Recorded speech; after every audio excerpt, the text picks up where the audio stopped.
So I want to do a very quick video on sending HTML emails. So this is actually really easy. So from the last video we talked about sending a text-based email.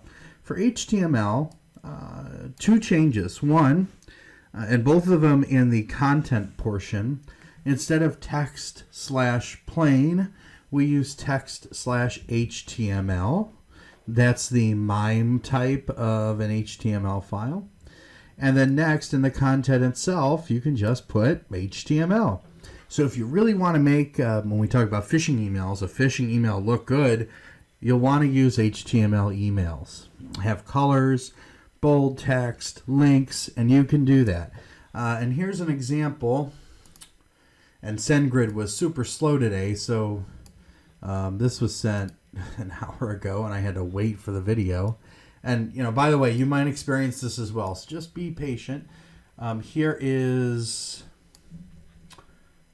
the email. Actually, I have both on here. So here's the original email. This is a great test email. And here is the HTML on the bottom. And you see bold text is bold, long cat is long. So here's the HTML.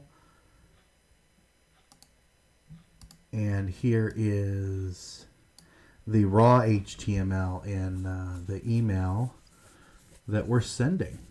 So that's it. Super simple. Keeping the video under 2 minutes. That's how to send an HTML email.